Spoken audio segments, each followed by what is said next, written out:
Hey, now we're live. Hey everybody, it's Tanya here from the Artful Desk and Tanya QC Art. And today we're doing an art supply, play and tell, draw along, paint along, do whatever art and creating along that you want to. And I'm going to hang out with Jess of Jess is Painting Again. And we are just meeting for the first time today and we're going to have some giggles and play. So, hey Jess, how's it going? Hi, I'm good. We've got a flight tonight, so I've been packing with a 1-year-old, which I'm pretty sure should be an Olympic sport, but I'm glad to get in the studio now. He's finally napping to get some of that frustration out with some charcoal. Oh, right. Excellent. So you're going to be playing with charcoal today. And I think I'm going to do pencil and then I'm going to do my Neocolors, which I haven't really played with yet. So I'm excited to do that. And for anybody that's joined and you're not sure what it is that we're working on today, we are going to be painting, drawing, or creating a surfer girl. So there she is in all her fabulous glory. And you can download that from pexels.com for free. The link is in the description for the video.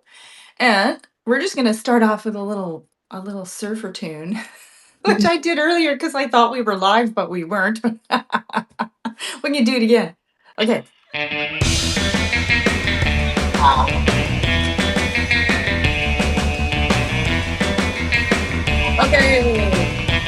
Get your surfer tunes ready, guys.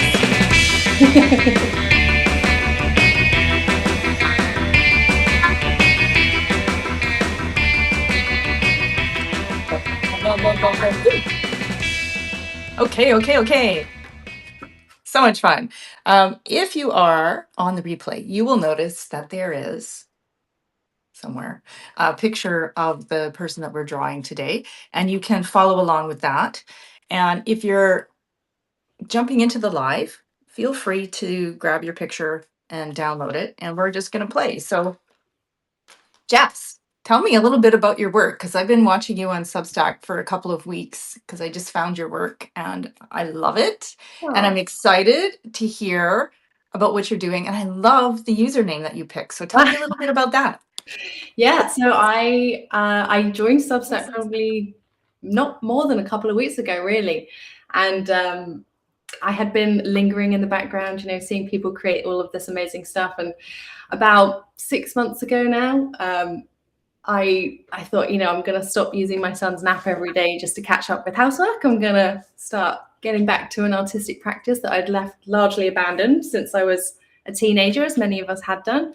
And so, yeah, I've just been like super committed to, the second I put him down, go down to the studio, which should be a dining room, but we've moved to a state where we don't know anyone, so it's not going to get used anyway. Really basic art supplies, nothing fancy yet. And just thought, well, we'll see. If I can get through the basic stuff, then I feel like I'll have earned some nice things. So at the moment, really sticking to like a basic beginner's paint set, basic beginner's paintbrushes, or, newspaper and all that kind of thing. And one thing that I gravitated towards pretty quickly was charcoal, which I discovered when I lived back in London. I left London about 6 years ago now, but I used to go to these life drawing classes in a random little room on a Monday night with a bunch of strangers, and it was just charcoal, newspaper, paper, and somebody naked, and it was just so much fun. And so I tried to recreate that as much as possible. That's so funny. I actually was watching your I don't know if it was a video. No, it was a picture of you with your toddler drawing, and you had your posable man. Yes. And it was so cute. Actually, you know what? I'm going to flip my camera. Now, the only challenge with Substack is I cannot zoom in, so I'm going to doodle a bit and then probably pull it up to the camera. I love your setup, by the way. Being able to stand and work like that. That's so much fun. Very rickety, wobbly easel, but it does the job. And what else have we got in here? Clips. And yeah, I think for me, I definitely like to be sort of standing up where possible and sort of getting some of that energy out and translated into the physical work of art. I just never very sporty, so I feel like this is my version in a way. And also, I think what's quite fun is that it kind of makes you stand back a bit and take a bit of distance which is always useful when sketching. So let's see how she's standing here. I think what I love about charcoal the most is that you can just be so messy. And I think everything's much easier when you've got something to work with, you know. So with charcoal, you can just pop it down and know that it's probably not going to be part of even the final picture. You can just move it around so much and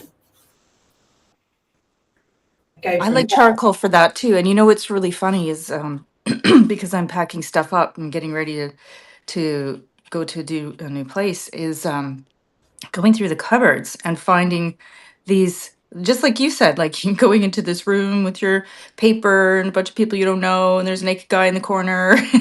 You can try them. I remember being super intimidated when I first went. I was probably the first time I ever went was actually when I was back in school when I was a teenager, and I'd like won some prize, and the prize hilariously was to go and do a life drawing class, which at 17 was definitely intimidating and obviously full of giggles. But yeah, I kind of got hooked quite early on, and then when I found some classes later on in London, just thought, this is great, this is so much fun, and actually made me feel more comfortable in my own skin as well, I think, which was one thing I really liked. You know, one side effect I really liked about it. I think the models are just so brave and inspiring. I definitely think that's the harder end of this place to be in, is the observed person rather than the observer.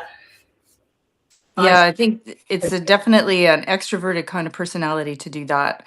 And they have a lot of fun. But I've heard of people doing that actually just to get over sort of their own personal fears of doing different things and trying something new. And I don't know. I think if you are somebody who's never tried live drawing with a model, whether they're nude or not nude, I really suggest trying it out. You know, find your local community center or artist group and give it a shot, because it's you cannot replicate it, even though you can come sort of close doing it at home, but it's just a whole different experience and a lot of fun, actually. Don't you think? Oh, I completely agree. I really miss it. We've been at the moment we're living sort of, you know, we're out 20 minutes, 30 minutes outside of Minneapolis, and I'm sure Ah, there's more in you know, in the city itself, but there's really not much here where we live now that I've been able to find.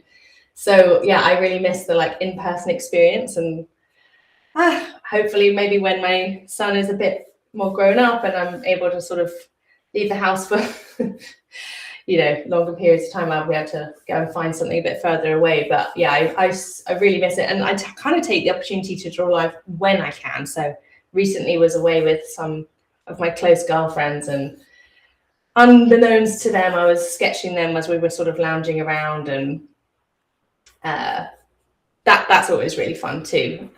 Just trying to capture people as they are and in the moment. I mean, it's so fun. It's so fun.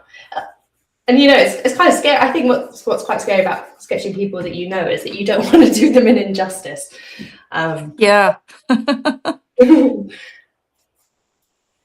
But you know what? I think most people are just so overwhelmed at how good the art is that they're not looking at it to have it be like a photograph, because, you know, photograph is a photo. If you want that, you go get a photo. But Yeah, so to easy. actually have somebody thinking about you and creating your likeness, it's really cool. Yeah, like what they pick out, what they notice, what they perceive as, you know, beautiful. And I can really imagine that, yeah, it definitely would help people with maybe self-esteem issues and things, because you know, the people that I remember being in those classes when I was such a baby at the time, like just remember looking around like, how do you do that with such, you know, so deftly, so confidently, the lines people make. And like, I mean, I make 10 billion lines, as you can probably see here, when I'm starting out. But there's some people, you know, that have got videos I see up on Substack and things, and you think, wow, the confidence is just mind blowing. One day, hopefully, I'll get there. I feel the same way, and I'm holding my image up to the camera at the moment because Oh yeah. it's she's totally out of proportion, and I'm just like circle, circle, shape.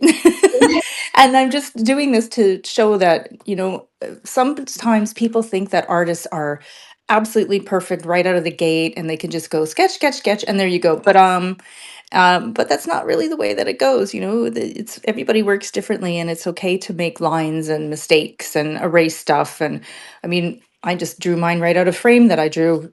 I drew a frame. I drew her so big that she's now a giant, but that's okay. So I just erased it. Yeah, And and that's the beauty, right? one thing about chalk, about charcoal as well, is like I can just sort of rub it out with my hands and like go back and retouch and retouch and retouch, which is really, really great fun. It definitely helps, especially if you're doing like proper timed.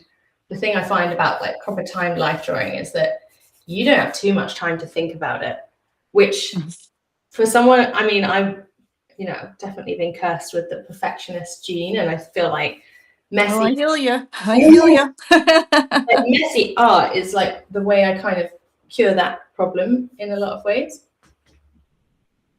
That's actually how I got into watercolor because Oh yeah, actually I heard you talking about that. yeah, I used to do these huge paintings in acrylic, and they were photorealistic or they were replications of something people would ask me to paint them a Picasso or whatever, and I'd be like, yeah, I don't know if I want to do that.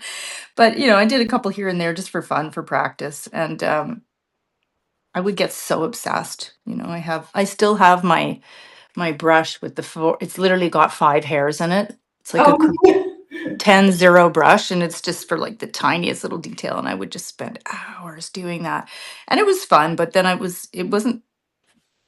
You get to the point where it's like, I would like to kind of do something where it's just enjoyable, and I'm not thinking, and I'm just enjoying for the sake of creating, which is where I'm at now. So I do my portraiture, which I love and spend a lot of time on. But something like this, just to change things up and do something totally different. I mean, I would never have, you picked this photo and I love it. And I was a little resistant at first because I was like, oh, I don't know if it's going to be too hard. That was me being like, I don't know if I can do it.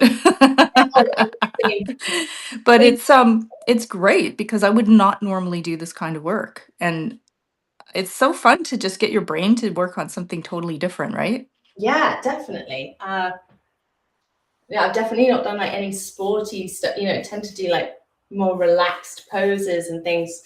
I haven't done anything sporty or like out in, it's got water and all this interesting detail in the ground, the floor level there, which we'll see. We'll see for time if we go there. But it's it's fun. I mean, you're right though. It's like sometimes you just gotta sketch whatever, and you pleasantly surprise yourself, or you learn something about it. For a while, I was trying to paint flowers. I thought, oh, I'll get back into painting by painting flowers, and then I learned quite quickly that I just don't have the perseverance for a flower like I do trying to do a person, a pose or a moment in time between people. I kind of have endless energy for. So it's all like trial and error, isn't it? Really. Hmm. Yeah, it totally is. And it's also part of why I wanted to do this series is to like sate my absolute infinite curiosity about art supplies and why people love what they're using, because Yeah. I get so excited by it. What are you doing? What are you using? How's it go? But also because There is out there. yeah, it's just fun to try something new, like these Neocolors, which I've been looking at for years, Oh yeah. and Tell me about it. just recently invested in these. And I say invested because I'm telling you, these little sticks are $5 a piece. It's a lot of kish cash. They will last a long time, though. I know that. But the set that I wanted is just not available anymore, so I had to buy them all individually. And I've just been looking at them, going, "Oh, they're so pretty." And I tried some pictures here or there, but didn't really have the time to sort of do what I wanted with them. So yeah, it's fun to just try something different. And especially when you do watercolor, as you know, doing Yeah. watercolor versus other kind of painting, because you're going from light to dark instead of dark to light. So it's fun to sort of go back to the old thing and see if I can remember, okay, wait, how do I do this again? So I don't have to leave all these shadows and Like yes, it's literally There, the watercolor is the control for me. I love what I do like watercolor, but I definitely find myself trying to control it too much, and then I end up very quickly with something that looks over painted. I should get back to it. I think what's so fun about watercolor is that they're very portable. yeah, that's Which true. I mean, charcoal. sure it is. I've never really done it in a book before because I think it would smudge so much. But what? So when you were saying like you know you kind of deal with that like perfectionism when you're doing art nowadays, how do you get to that? When do you feel like you're at that point like I'm done, you know, I'm going to stop tinkering now? Because I think that's one thing that I definitely battle with, and kind of the benefit of my being sort of restricted by my son's nap is like I don't really have much say often about like how when I start and when I finish. That's actually great to have that as because it's more than just a timer, isn't it? You're actually taking care of a little human being, so you don't really have the option to say, "Yeah, 5 more minutes." Often it saves me from ruining something, to be honest. As far as the knowing when to stop, oh gosh, that's a good question, isn't it? I mean, do any of us ever figure that out? Sometimes I'll leave things and then I don't know. I don't paint like a lot of people that I've watched where they plan, they'll do sketches, they'll do studies, they'll do swatching. I think because I went into intuitive painting when I came back to working again a few years ago, Yeah, it was very intuitive, and I would just sit down and the colors were the colors and the shapes were the shapes. yeah, And so a bit of that has stuck on, even though I'm doing something that is a little bit more realistic now. But it does, you know, I think like with anybody that's ever done watercolor, you know about the dreaded ugly stage. no, yeah. And Most it's a but thing where I think a lot of people that are just starting out really get stuck. And how could you not, right? Because you're looking at it and you're like, this is horrible. It doesn't look anything like the tutorial. Like, I'm not an artist. I don't know what I'm doing. It's horrible. I think we've all been through that. And it's because you haven't done enough layers yet. yeah, And when you just keep going, you take a step back and you come back to it later and you keep going, and then you're like, "Oh, wait a minute. Oh, wait a minute. This has turned into something quite unique." And I just did a I do maybe once or twice a year I do a release of new work, and I just had a new release, and the primary painting in that series is a portrait of a woman who represents the season of winter.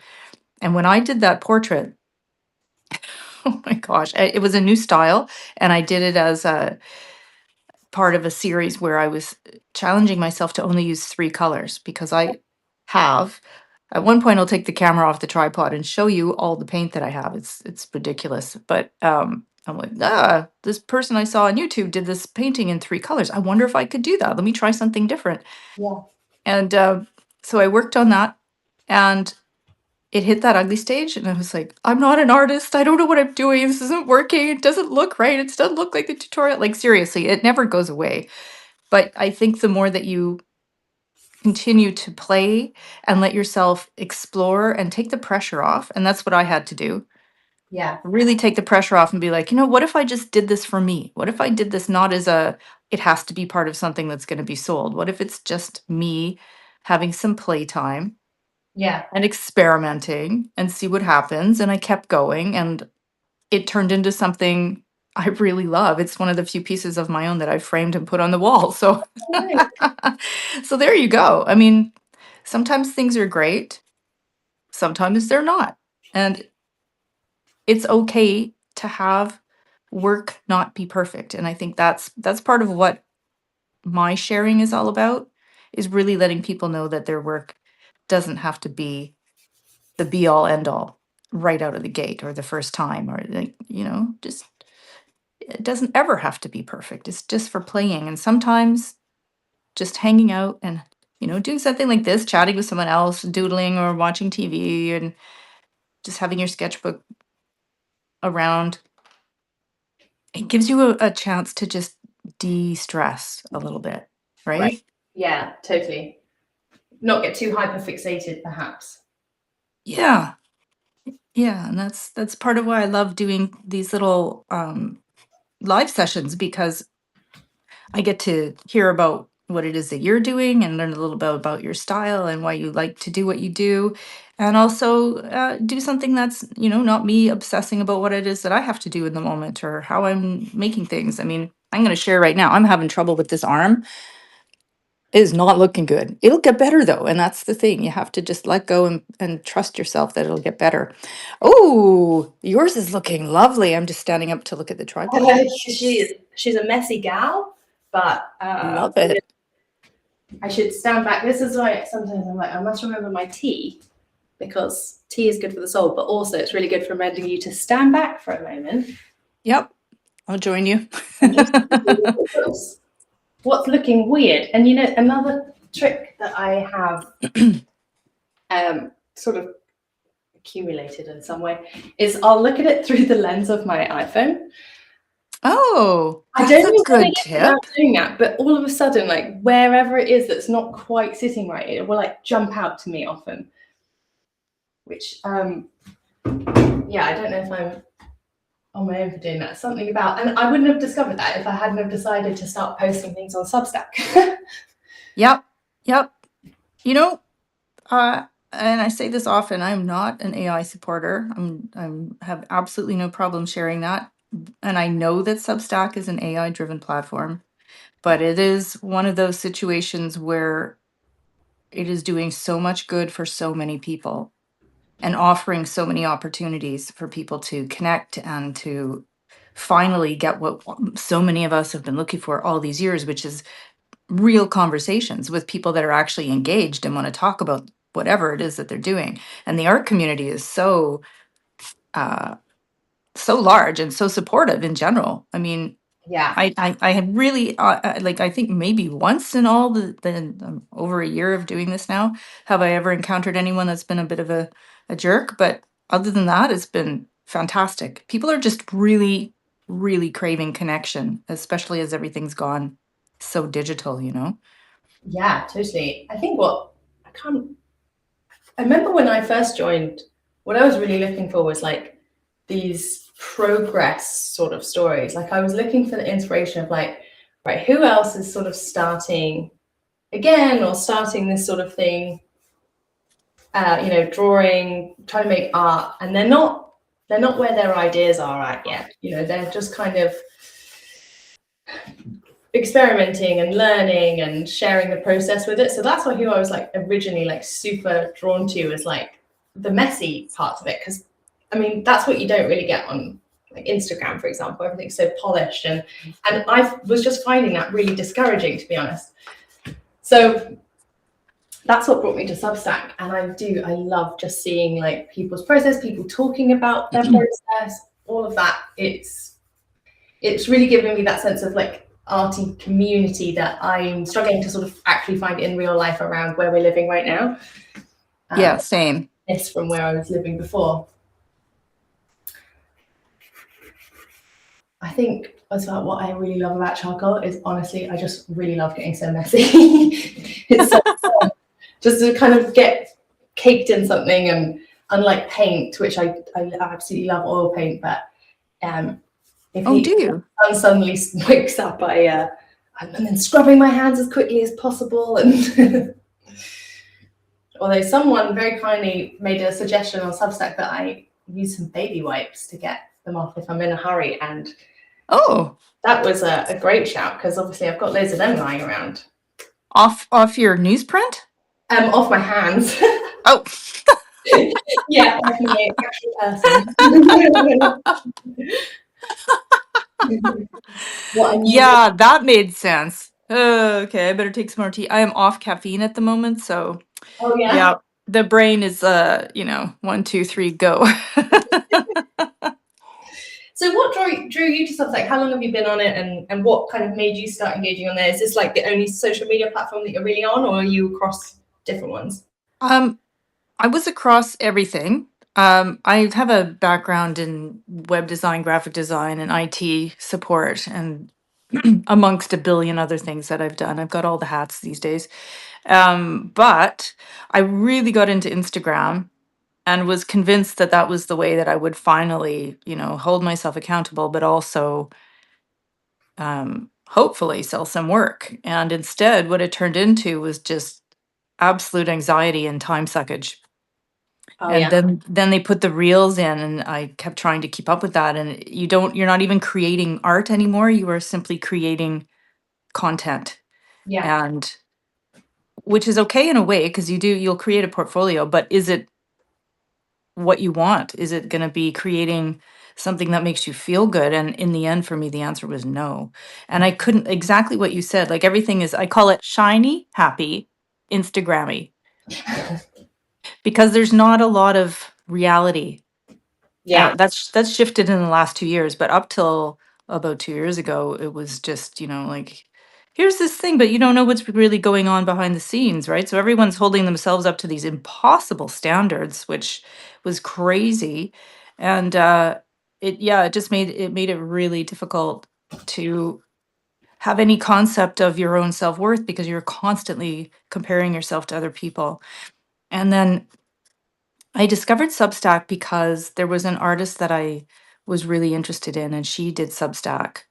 And I didn't know what it was. And it was like, okay, this is something new. Let's check this out. And I liked the concept of a platform for writers that artists were also embracing. And, Mm. because you can reach out, actually talk about what you're going through, read people's journeys, their stories, get inspired. And, and then she was like, this is why I'm leaving Substack. Oh no.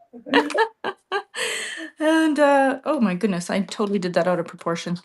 And she looks like a grandmother with a really, really long neck. But you know what? I'm just gonna let this go because I think if I fix her chin here, she'll be better.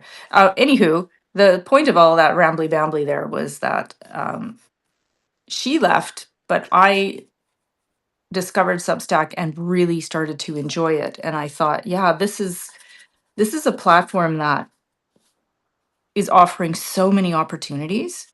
Mm. And I started to see this artist community that was there and was doing what I always wanted, which was talking to each other and supporting each other and saying, "Hey, like this is where I'm struggling. This is what I'm going through. This is my hardship. This is how I did A, B, or C." And for the most part, not gatekeeping the information, which Yeah. for me is really important and something I really wanted to do and continue to do, which is offering free content because everybody's struggling right now. We don't need to have another bloody masterclass, like It's funny, like there's so much available that's free. Uh, I was certainly doing like a lot of like free videos on YouTube before I discovered Substack, and it was great. It's just wow, there's so much access to this free stuff. Why would I then pay so much money to do the same sort of lessons?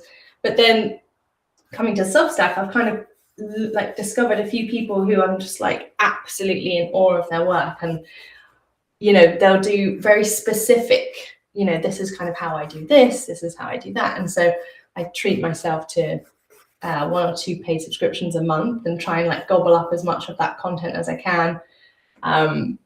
And it's just so cool. You get to like admire someone first. It's just, I guess it's a kind of a younger social media platform. So there's still a lot more of that like authenticity around. At least I think so. I also see people bemoaning like fake stuff on Substack, and I'm like, oh, I'm not even aware of it yet. I'm like I'm a newbie.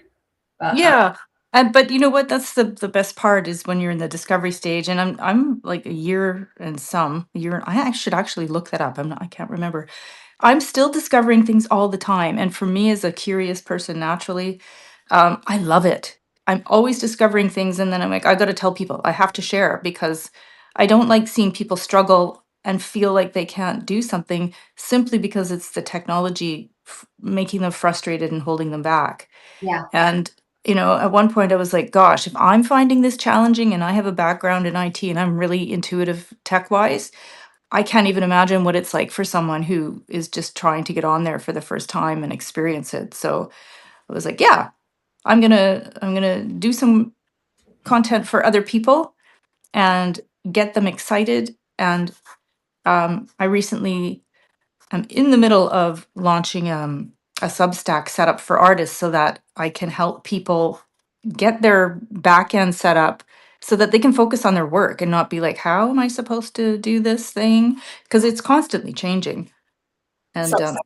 yeah, constantly changing. And I love that too, because it's really fun.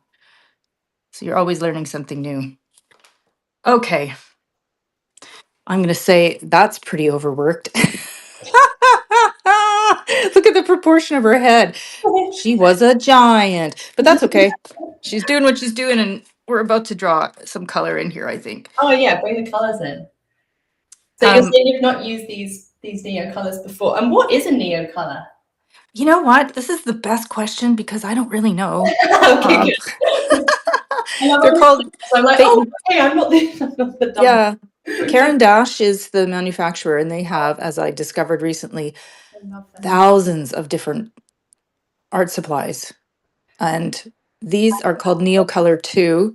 And I would say what they are basically is like a crayon that's water soluble. So you can use it like a crayon, but then you can paint with them like watercolor, Right. hence the Aquarelle. And that I've seen a variety of styles that people have done. I've seen people do like full on watercolor portraits with them. I've seen people do like really fun childlike illustrations. So all over the board, really. And it's just a really fun and exciting thing to play with, because I'll tell you the one thing that it did when I stood in front of the color wall at the world's best art supply store in Nanaimo, British Columbia, and I Oh, have been to them all over the world, art supply stores, but these guys, wow. oh They really? literally have like walls of stuff, and you're just standing there going, "Ah." I was there yesterday and I bought two more Neocolors because I'm crazy. Need to be buying art supplies when I'm getting everything packed up. I actually I found don't, that painting I would if I instead of trying to like getting too caught up in like capturing the right hue and all this kind of thing that I've been sort of grabbing like two colors that I think might play well together and then just kind of capturing bodies, poses with those two colors in mind only and forgetting about the realistic tones of skin and actually just thinking more about like value and that kind of thing. And I've really loved it. It's such a, mm, color has such a big impact on us. And it's been a really nice way to just experiment in that kind of way and learn about painting with actually taking some of the pressure off of getting like that accuracy like you're talking about.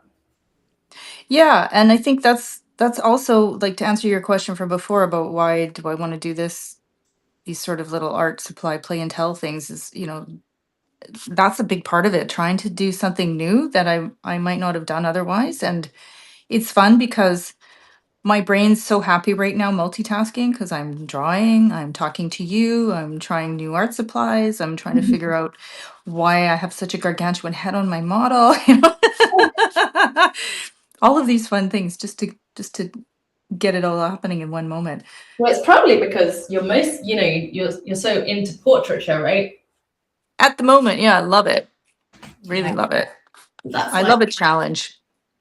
I find I've only really been like really adding in the face and honestly like super recently I kind of forced myself to do it because I felt like especially with full body Mm. images if you've got a face that's where your eyes it's just human nature that's where we look and so I was sort of skipping them both because it wasn't the bit I was interested in doing at that moment in time but also because I was terrified of doing and still am most terrified of doing faces but when I'm when things are working out right, I find that if I just think about like the shadows, and then just removing shadows, that I kind of get to what I'm looking for, which Hmm. feels like a good lesson for all sorts of mediums.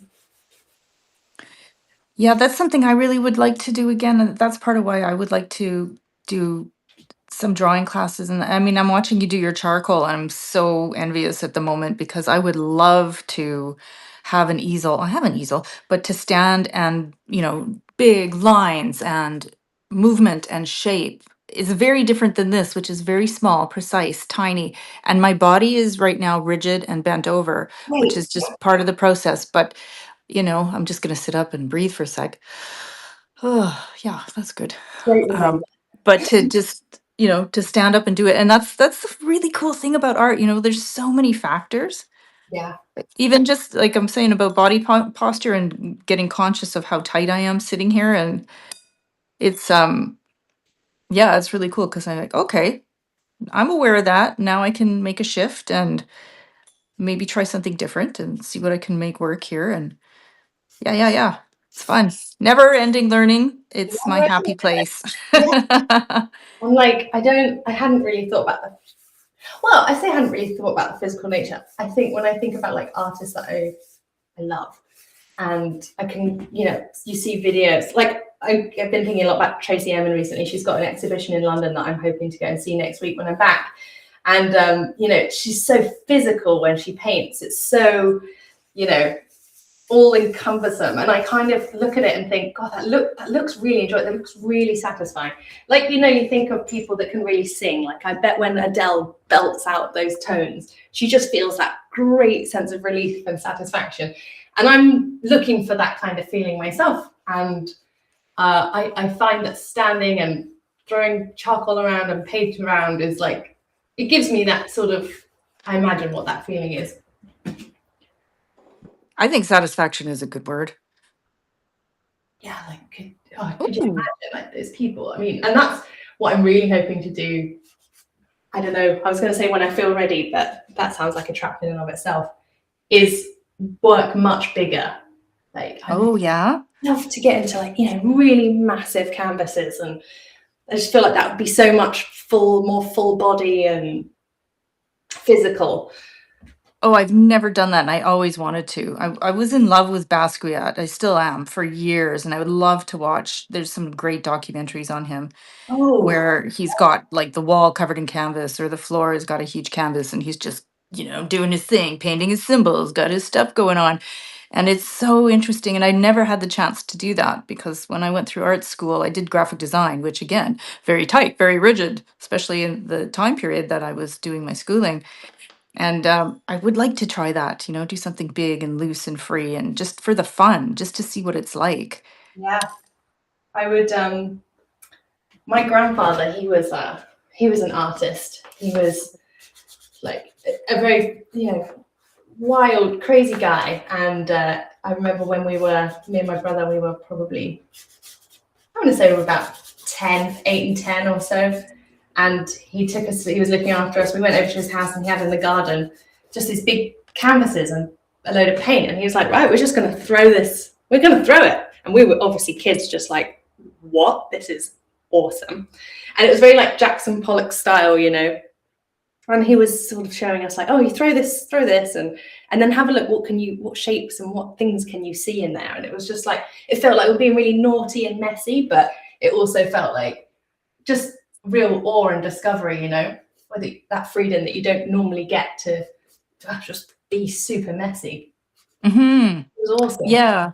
That's the wonderful thing about working with charcoal is it's almost the medium demands for you to be messy and to not think about it, and you're in the moment. You're not going, oh, my hands are dirty. No, it's fun. You got to play and enjoy it, and so much fun to try something new, isn't it? Oh, I was honestly terrified of doing this. Were you? I was super scared, and then that's why I'm very aware that the things that are the most scary are exactly the things that we need to do. Mm-hmm. So isn't that a bummer? Just do it. And I'm so glad because actually this is so much fun. And like, drawing sort of a pose or a scene that I wouldn't normally have gone for, and really enjoying it. It's nice to see like the play of the light and the shadow with the direct sunlight like this. Mm-hmm. Yeah, it's a really intense shadow, and I love the hand shadow on her thigh. It's really cool. Yeah. I mean, there's no way I'm going to be able to finish this to my liking before we finish the episode here, but that's okay. The whole point is just to get in here and have some fun and play with some art supplies and see what we feel about them, and that's something I really want to just share with anybody that's watching along or on the replay. Give yourself some space to be silly and play and not be fussed about it being perfect. The whole point of this is just to have fun and relax the nervous system a little bit and, just not be thinking about things that we normally are stressed out about. We're just having fun and experimenting. Totally. I mean, I think as well what's quite fun with deliberately starting messy is like it's low stakes. So I'm like, right, we're just gonna put some marks down, and we're not expecting anything from it. Literally, like we were talking about before, is the opposite way to how I tend to approach life. And then this is where I will be like, actually, you know what? I've really enjoyed. Maybe I haven't caught it just how in the way I wanted to catch this particular pose, but I've enjoyed the shapes here and the shadows here, and I want to push it a bit more. And that's once I've got something down in charcoal. Often that's where I will then go, right, I'm actually gonna pop this into pen and have another go at it, or I'm gonna have a go at painting it and see if bringing in some color, bringing in some paint kind of gives me more flexibility than the charcoal does.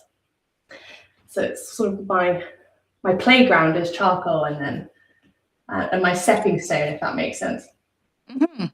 So when you are doing that, are you working on the same piece, or do you use the charcoal as a study and then go to another piece and add a bunch of things together?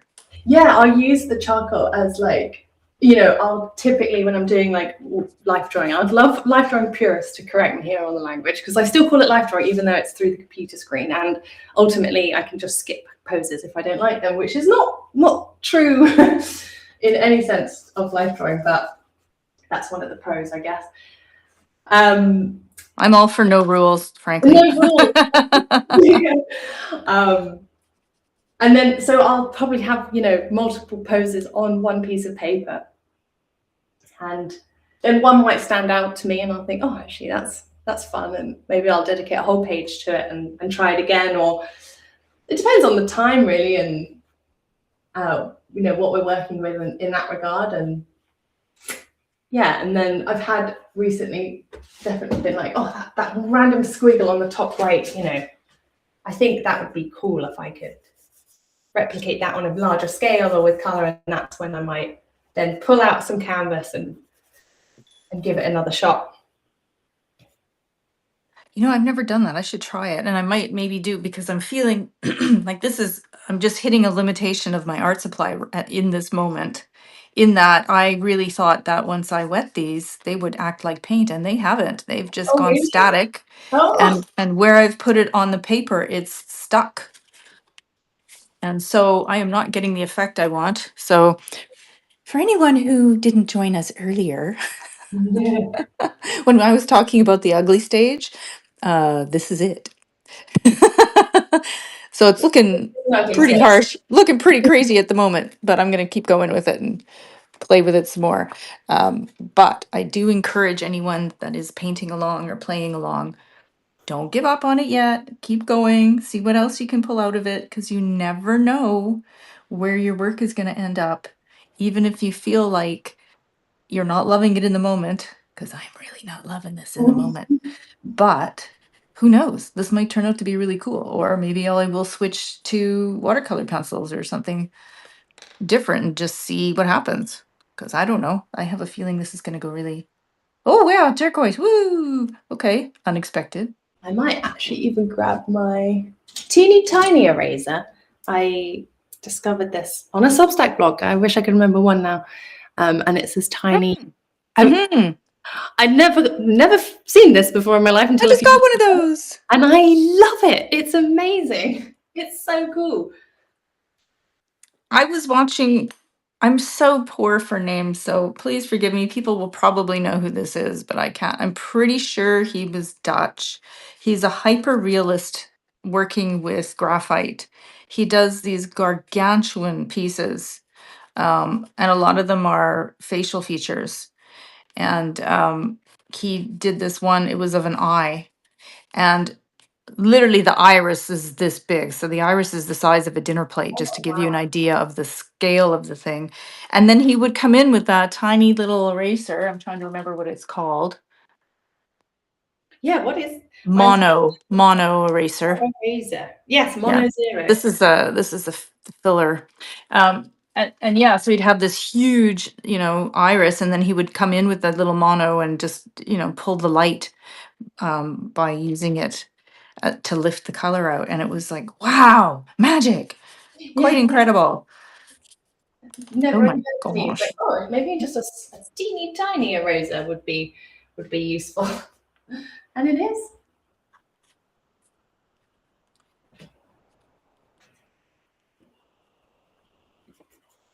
See, now I want to go play with graphite. This is what happens every time. I start talking to you guys about what you do, and you get so excited, and I'm like, yeah, yeah, yeah, I want to go play with that.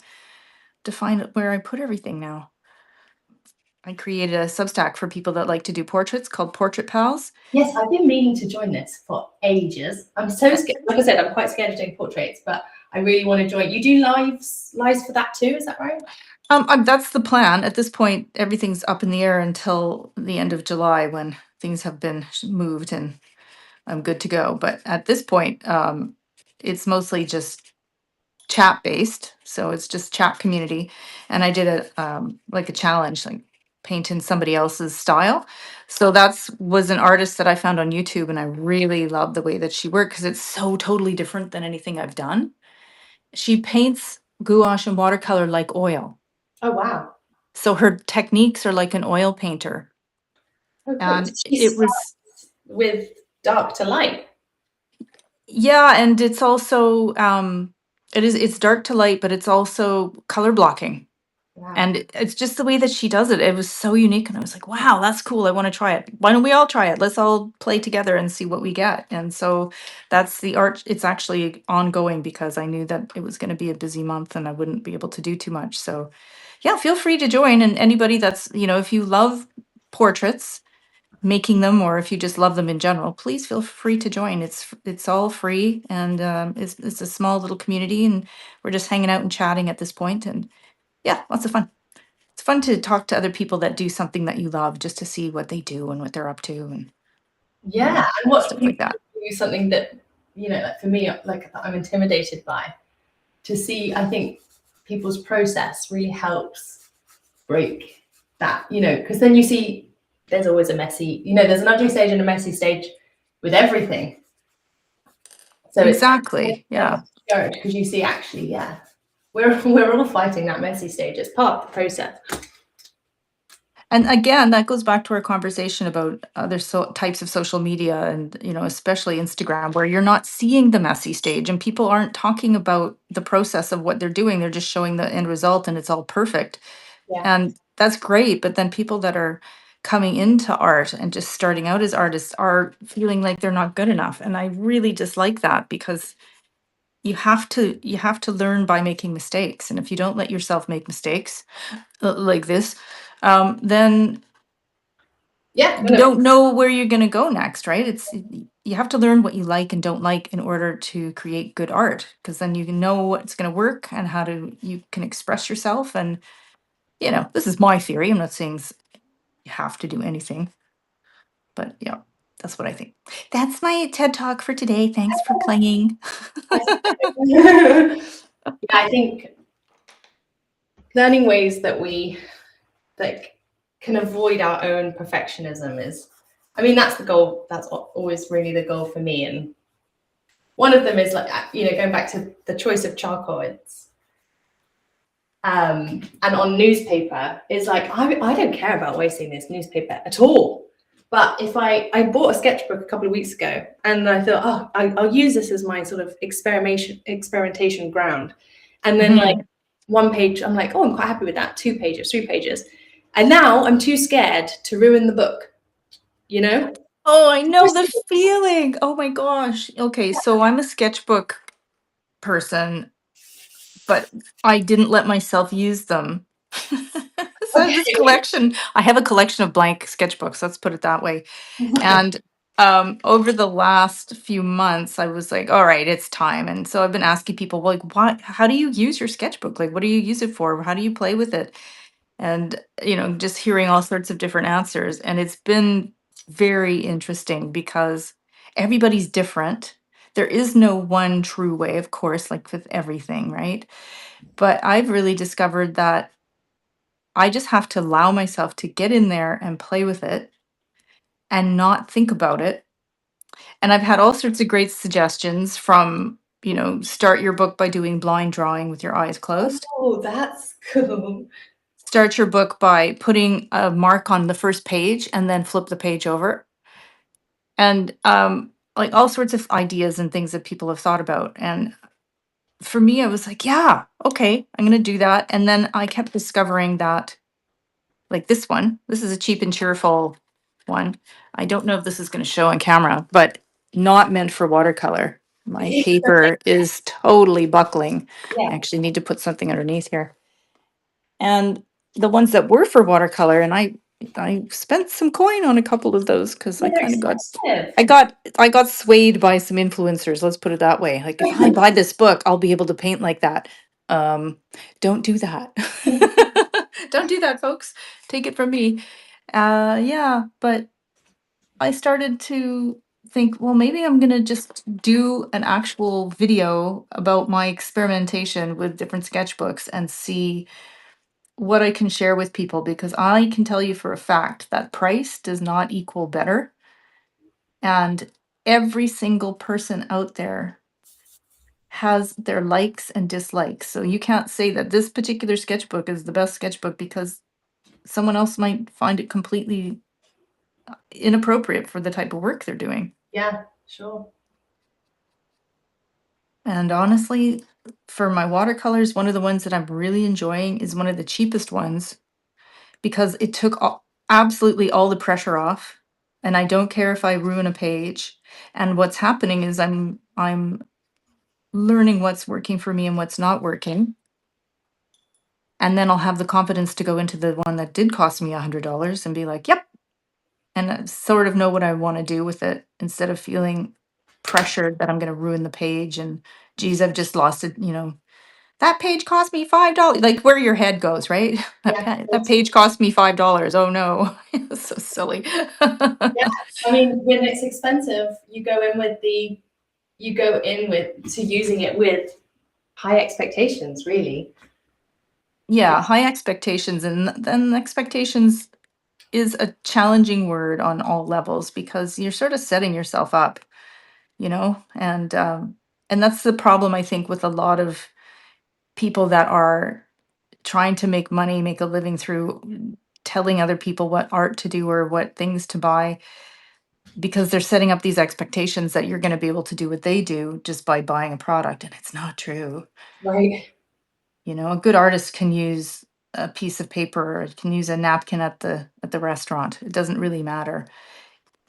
Some of them do make a big difference, especially with watercolor paint, and I will hold on to that thought forever because I've played with the cheap paints, and the cheap paints will definitely send you off the cliff of feeling bad because they're just not going to do what you want them to do.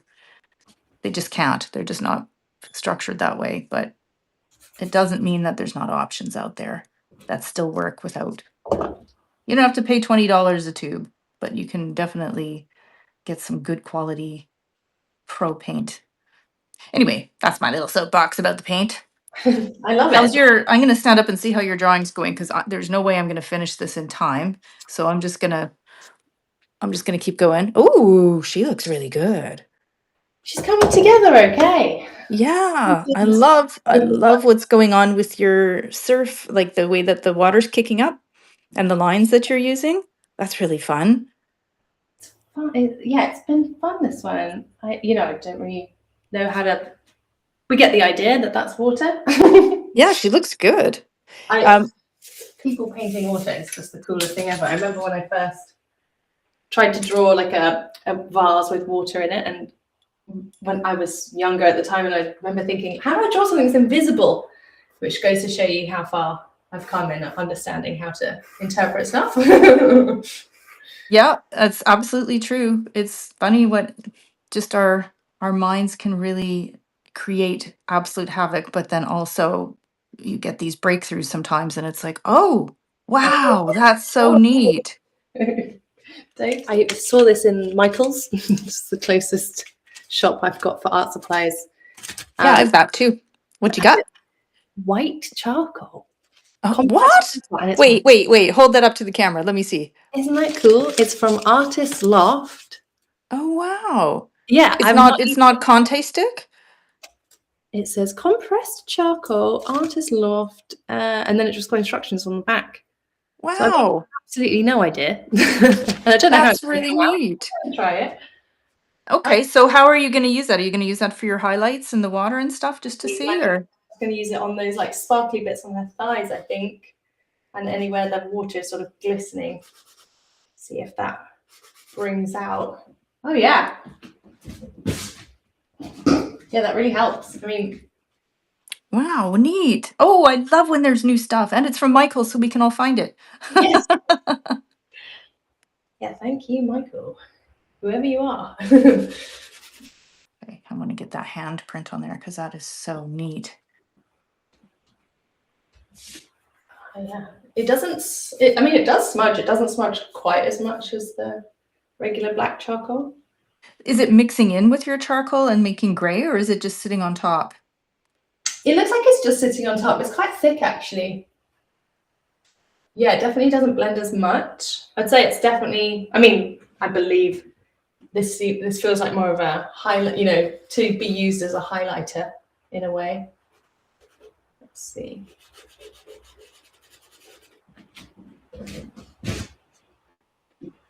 Okay. Well, Jess, I want to thank you for hanging out with me today. You taught me a lot. Thank you And so much for having me. You've taught me a lot, and I absolutely love following you. And I've been listening to your videos as I sit and draw whatever I'm drawing on my nap time break. So it's like having nice company every time. I've loved oh, it. that's nice. Oh, with the Artful Desk, you mean? Yeah, oh, cool. Yeah. Yeah, I feel so fortunate to be able to talk to people. I mean, I get to talk to people all over the world who are doing things that I'm just in awe of and hear about their art supplies and what they're doing and why they love it. And like, how exciting is that? It's so Great. much fun. Yeah, so fun. Well, thank you so much for having me. And yeah, to anybody that joined, hi, and thanks for coming and drawing with us. So I'm going to share I'm going to just call this a work in progress because it's not done. There we go. There's my gal. There she is. She's looking really crazy at the I moment. like the shadow of her hand on the leg there. Yeah. That's great. And the colours you've used for the water, like lovely aquamarine colour, you got that just spot on. So I think I might actually redo this, or I'm going to just keep going on it and then I will share it. But let's see yours. Oh, beautiful. She is. She looks great. Oh, I love the highlight. Don't you That just looks love the drama of really, charcoal? Like it's so yeah, I really drama, it's do. dark and yeah. It's so luscious. I love it's like the velvety darkness of it is so pretty. Wow. Gorgeous. And here's her beautiful piece. Doesn't that look incredible? Look at the highlights that she got on there. I absolutely love this work. And coming up is mine, and you can see I've done quite a bit more work since you saw in the video, which is a reminder that, hey, just keep going. Sometimes you can get through the ugly stage and end up with something that you really, really love. And I think she turned out pretty good, don't you? Hey, thanks for hanging out with us today. If you enjoyed this, or if you have any questions for either of us, please feel free to leave it in the comment section. I love to talk to you guys and I love to answer questions, so let us know. And you can follow Jess and I on Substack if you're watching this on the YouTube replay. And it's Jess is Painting Again. What a great name. Love that. Thank you for joining us, and I wish you all the best with the travels and the kiddo. And Good luck you know with that. what? When you get back and you're settled, let's do this again because that was Yeah, fun. I would I love really like that that. anytime. I'll pull out the charcoal and the easel is somewhere in the Yeah, we room. can get nice and messy. I'm surprisingly not too messy today, actually. But I'm Oh, sure every time I pop out after this, I see a neighbour and they're like, "You've got some black on your yeah, ear." little. I do shower, I promise. Oh, what a treat. Thank you, Jess. Thanks for being here. And hey guys, don't forget to subscribe to the Artful Desk. I like to do interviews with artists every couple of weeks. The Art Supply Play and Tell series is on the go, so I'm going to be doing this once a month. And if you're interested in joining me, let me know. We'll love to have you on and hear you tell us about your favorite art supplies, and we'll create something fun for people to draw along or paint along or just hang out with a cuppa and enjoy the vibe. So thanks everybody, and we'll catch you guys next time. Bye. Thank you so much. Bye. Bye.